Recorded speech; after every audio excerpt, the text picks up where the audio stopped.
আসসালামু আলাইকুম। আজকে রমজান মানে মোবাইল স্ক্রল, রিলস দেখা, ফুড পান্ডায় অর্ডার। কিন্তু মাত্র ৩০ বছর আগে এই দেশেই রমজান ছিল সম্পূর্ণ অন্যরকম। একটা মাটির ঘর, একটু পেঁয়াজু আর অনেক ভালোবাসা। চলুন ফিরে যাই ১৯৯০-এর দশকের বাংলাদেশে। দেখি কেমন ছিল সেই রমজান। রাসেল ওঠ বাবা।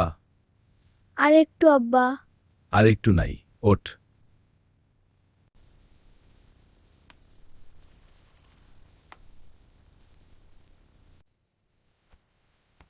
আম্মা কখন উঠছে? রাইতো ২টায়, তোরা খাইবি তাই। আমিও রোজা রাখবো আইসকা। রাসেলও তোর বয়সে রাখছিল, দুপুরে কাইন্দা ভাত খাইছিল। আব্বা। শুরু করার আগে আল্লাহর নাম নিন। বিসমিল্লাহির রহমানির রহিম। আলহামদুলিল্লাহ। আল্লাহু আকবার, আল্লাহু আকবার, আশহাদু আল্লা ইলাহা ইল্লাল্লাহ।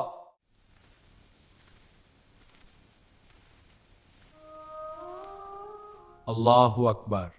ভালো নামাজ হইছে আজকা। আলহামদুলিল্লাহ। চলেন বাড়ি যাই।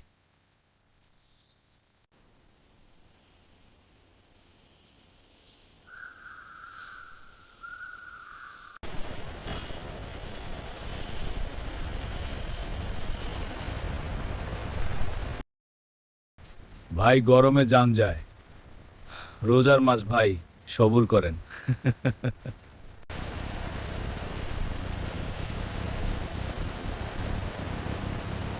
তাড়াতাড়ি যান, যাইতাছি ভাই, রোজা আছি, একটু সময় লাগবো।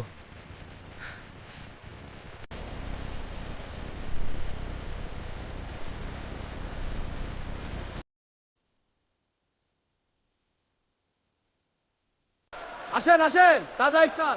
ওই ভাই এটা কত? মাত্র 15 টাকা নিন। একটু কমান ভাই। ভাই এক পোয়া জিলাপি দেন। নেন ভাই, গরম আছে। ভাই স্ক্যান পাইছেন? হ্যাঁ ভাই, গরম আছে, নেন। আলহামদুলিল্লাহ। এই নিন পয়সা। হ্যাঁ ঠিক আছে। আব্বা আর কত? 2 মিনিট।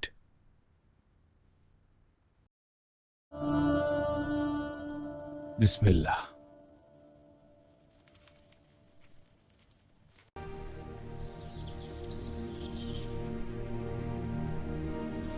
আপনি কতক্ষণ? 2 ঘন্টা। এত লম্বা? সারাদিন রোজা রাখলি 2 ঘন্টা পারবা না? এই রমজানের রাতগুলো মনে রাখিস বাবা, এইগুলাই জীবনের সেরা রাত।